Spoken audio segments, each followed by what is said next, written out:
മലയാളികൾ ഒരിക്കലും മറക്കില്ല കലാഭവൻ മണിയെ.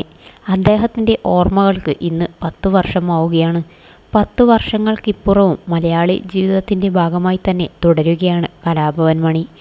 ബാക്കി വെച്ചുപോയ സിനിമകളിലൂടെയും പാട്ടുകളിലൂടെയും ഇപ്പോഴും മണി മലയാളികൾക്കൊപ്പം ജീവിക്കുന്നു.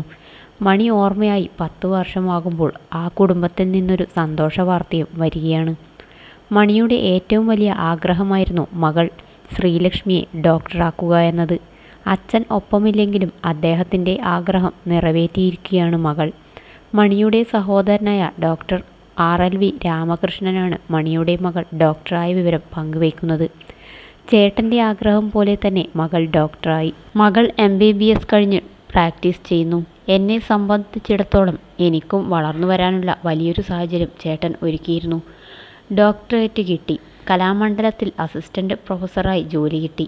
ഇതൊക്കെ നമ്മൾ അദ്ദേഹത്തെ മനസ്സിൽ സൂക്ഷിച്ചുകൊണ്ട് അദ്ദേഹത്തിൻ്റെ ആഗ്രഹങ്ങളും ചിന്തകളും മനസ്സിൽ സൂക്ഷിച്ച് ഒട്ടും പതറാതെ മുന്നോട്ട് പോയിരുന്നു. മനസ്സ് പതറിയിരുന്നു. പക്ഷേ അതിനെയൊക്കെ നിയന്ത്രിച്ച് ചേട്ടൻ്റെ ആഗ്രഹം പോലെ മുന്നോട്ട് പോവുകയായിരുന്നു. അദ്ദേഹത്തിൻ്റെ ആഗ്രഹത്തിനൊപ്പം യാത്ര ചെയ്യുകയാണ് ഞങ്ങൾ എന്നാണ് RLV രാമകൃഷ്ണൻ പറയുന്നത്. Ernakulam Sreenarayana college of medical സയൻസിലെ വിദ്യാർത്ഥിയായിരുന്നു ശ്രീലക്ഷ്മി. ഇപ്പോൾ അമ്മ നിമ്മിയോടൊപ്പം ചാലക്കുടിയിലെ മണിക്കൂടാരത്തിലുമുണ്ട് ശ്രീലക്ഷ്മി. മകളെ ഡോക്ടറാക്കണമെന്നും പാവപ്പെട്ടവർക്ക് സൗജന്യമായി ചികിത്സ നൽകുന്ന ആശുപത്രി തുടങ്ങണമെന്നുള്ള തൻ്റെ ആഗ്രഹം മണി പലപ്പോഴായി പങ്കുവച്ചിട്ടുണ്ട്. അച്ഛൻ്റെ സ്വപ്നത്തിലേക്ക് നടന്നെടുക്കുകയാണ് മകൾ ഇപ്പോൾ.